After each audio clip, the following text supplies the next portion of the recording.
বাংলা আমাদের প্রিয় মাতৃভূমি, যার ইতিহাস যেমন গৌরবময় তেমনি রহস্যে ভরা। অজানা কিছু গল্প আছে যা আজও মানুষের হৃদয়ে ভয় আর কৌতূহল জাগায়। আজ আমি আপনাকে শোনাব বাংলার 5টি বাস্তব ভূতের কাহিনী, যেগুলো আজও রহস্য। ঢাকার এক পুরনো মুসলিম কবরস্থান। এলাকার মানুষদের মতে রাত 12টার পর এখানে শোনা যায় অদ্ভুত এক কান্নার শব্দ, যেন কেউ অন্ধকারে কেঁদে চলেছে, অথচ কাউকে দেখা যায় না। 2014 সালের এক রাতে দুই বন্ধু সাহসের পরীক্ষা দিতে সেখানে যায়। চারপাশ নিস্তব্ধ, শুধু বাতাসের হালকা শব্দ। হঠাৎ তারা দেখতে পায় একটি সাদা কাপড়ে ঢাকা ছায়া ধীরে ধীরে কবরের উপর দিয়ে ভেসে যাচ্ছে। তারা তৎক্ষণাৎ ক্যামেরায় ধারণ করার চেষ্টা করে, কিন্তু অদ্ভুতভাবে ভিডিওতে কিছুই ধরা পড়ে না। তবে মাইক্রোফোনে রেকর্ড হয় ভয়ঙ্কর এক কান্নার শব্দ, যা শোনার পর তারা আতঙ্কে স্থান ত্যাগ করে।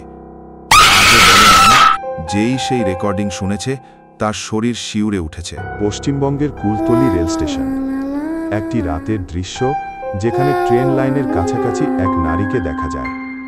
সে পরেছে সাদা শাড়ি, তার লম্বা চুল ঝুলছে, আর মুখ থেকে রাখা। 1999 সালের এক দুর্ঘটনায় এই মহিলা প্রাণ হারান। তারপর থেকে অনেক ট্রেন ড্রাইভার দাবি করেন হঠাৎ তারা সামনে এই মহিলাকে দেখেন। তারা দ্রুত ব্রেক কষে, কিন্তু পাশেই কিছুই থাকে না।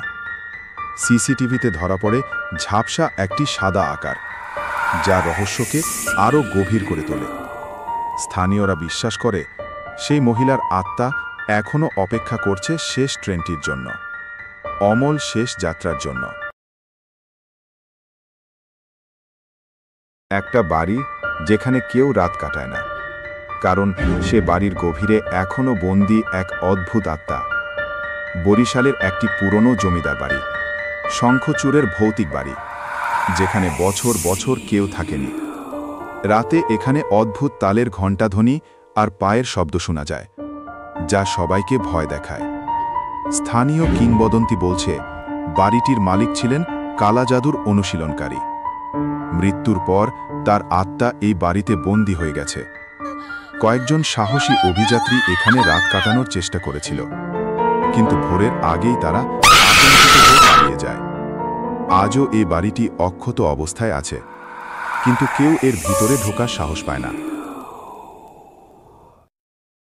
একটি দ্বীপ যেখানে এক অজানা নারীর ডাক শুনলে হারিয়ে যায় মানুষ।